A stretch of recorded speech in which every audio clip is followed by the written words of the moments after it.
I'm Jason McGrath, an attorney with McGrath and Spielberger. I practice primarily in North Carolina, but also in Florida and Tennessee. And my firm practices in these other states as well, that you'll see over my shoulder here. We're going to talk about PHH Mortgage. Some of y'all are familiar with PHH, and if you're watching this video, it's probably because you've got a problem with that particular company. We've got a case with PHH right now in which they've just been incredibly non-responsive and incompetent.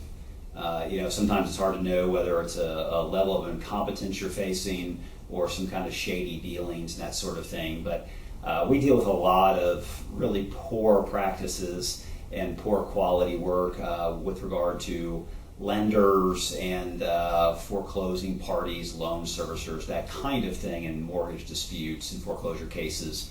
But there's always a few cases that are even worse than the others, and this one we have a PHH is one of them. So I was aware that there were some things going on with PHH and the federal government investigating PHH and things like that, and I wanted to look more into it. And so what I've got here is a copy of the legal decision by the Consumer Financial Protection Bureau. And basically, the government had been looking into PHH and its subsidiaries, which includes a couple different PHH named entities, and then also Atrium Insurance Corp. And Atrium Reinsurance Corporation. And the allegations were, I'm going to make sure nobody says I'm getting it wrong or slanting it one way or the other, so here are the allegations. Let's see, there was a lengthy trial and a conclusion that PHH Corp., a mortgage lender, referred consumers to mortgage insurance companies in exchange for kickbacks, which took the form of mortgage reinsurance premiums paid to a subsidiary of PHH.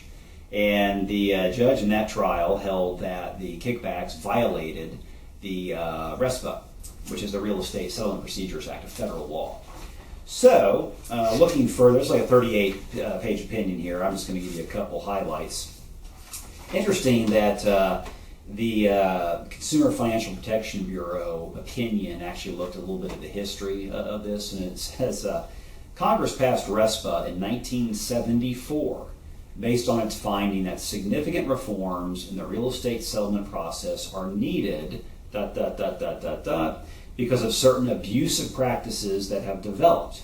So it's kind of interesting that we think of this mortgage fraud, a lot of us at least, as being more recent in the last decade or so. I think it's more that it's just come to light more because of the housing crisis and such. Apparently it's really kind of always been there to some level. So a primary purpose of RESPA, the federal law, is to, quote, eliminate kickbacks or referral fees that tend to increase unnecessarily the cost of certain settlement services. Okay, let's look a little bit further and let's see what the court found and what ended up happening with this case, at least at this point. This decision came out a few weeks ago, just so you know. Well, it was found and held that PHH is liable for each payment it accepted on or after July 21, 2008, even if the loan associated with that payment had closed prior to that date. So you can only imagine how many loans PHH has been involved in since 2008. It's a bunch, and we'll get to that in a minute. Also, PHH violated RESPA every time it accepted a reinsurance premium from a mortgage insurer pursuant to a captive reinsurance agreement, because those reinsurance agreements or payments were kickbacks. So again, we're talking about a lot of payments, and we're all curious as to how much money they made off these illegal payments, and you might be shocked when you find out. Even my eyes boggled a little bit. Basically, they also took a look at these other companies that are involved that were sued here, including the other PHH named entities, the Atrium company, and they basically said they're all shells of PHH. For example, Atrium has no employees and no office space. So they basically were pointing out that PHH really controls all of these entities. And they said it was basically a joint scheme between these allegedly separate companies that really have common ownership and control. So, of course, it ends up with PHH being ordered to stop these practices and to do some other things. But they also have to disgorge money, which is a great term, right? Disgorge.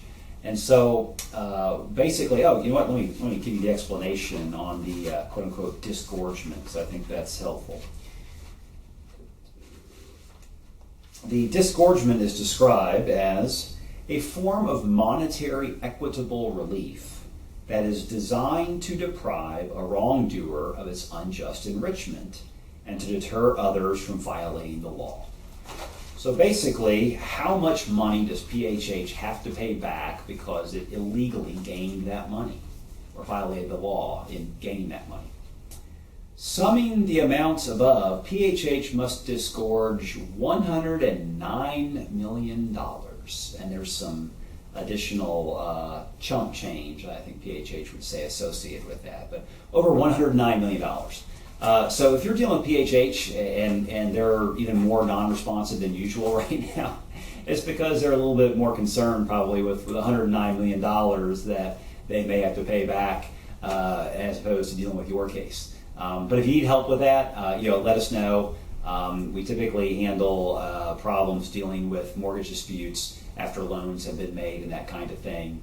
We handle a variety of real estate related and business types of cases. So give us a shout if you want some assistance, and if we're able to take on your case and reach an agreement to do so, we will. But otherwise, good luck to you, and be careful with PHH and all the rest of these loan servicers and lenders. Thanks. Bye.